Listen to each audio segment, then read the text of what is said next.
Hey everyone, how you doing? I was on www.boxingscene.com. I had a quick glance. I saw an article by boxing promoter Ben Shalom, the Sky Sports boxer promoter. I like Ben. When's the last time I met? I met him last week. I met him. He was at the British Boxing Border Control dinner. Kell Brook showed up. Amir Khan never showed up. So, or maybe he did. As far as I'm aware, Khan wasn't there. I didn't stay for the whole event. I left, but I met a few people. Josh Taylor was there. Ben Davidson was there. But apparently, Ben Shalom is suggesting that Amir Khan is thinking of coming back. You know, he's saying something about Khan's ego, such and such. And a lot of these boxers have egos. They try and please the crowd, which, ultimately that is the epitome of boxing in gladiatorial historical contests. The Roman Colosseum, which I'm a massive fan of the Roman era.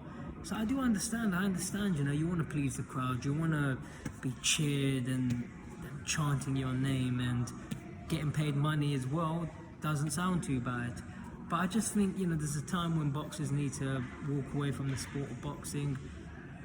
I think Amir Khan's had enough.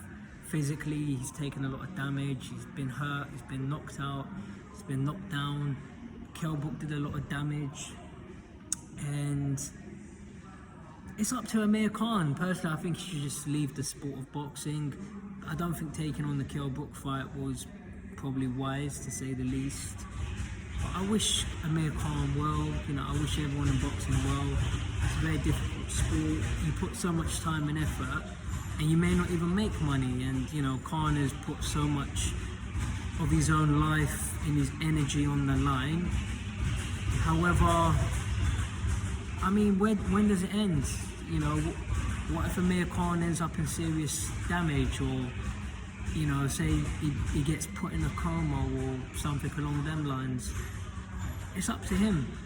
It's his life, it's his choice, but it's a very difficult sport, and I think boxers should know when to walk away. And on a more positive note, look, I personally hope he doesn't come back. But if he does, I'm sure there's people he can beat if he wants to go down a level, or if he wants to retire on a win. That's up to him, but I don't really see him winning another world title. Can he beat Conor Ben? Yeah, I think he can beat someone like a Conor Ben. Conor Ben's a winnable fight, but you're not beating any of the top boys, you're not beating the Spence or the Crawfords or people like that. What if he was to move down, try and take on Josh Taylor or Jack Catterall or people like this? But these guys are fresh. Amir Khan's not fresh.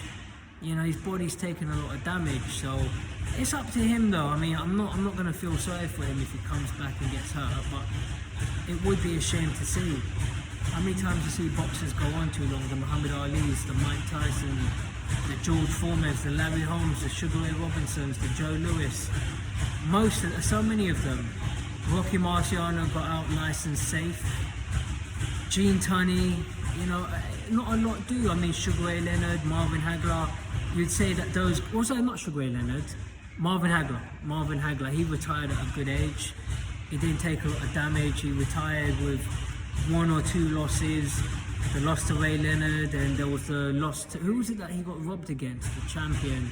But Marvin Hagler retired physically healthy in terms of damage from boxing. It's a shame that he died he died at a relatively young age. But I wish Amir Khan well, and good luck. Whatever you want to do is up to you. Whatever he wants to do is up to him. But it's a dangerous sport. It's a dangerous sport. So if I was in his position, just leave it alone. But it's up to him. What I mean though, especially when you've taken that much damage and you've been knocked out that many times, but it's up to him. All the best to Amir Khan. I wish him well.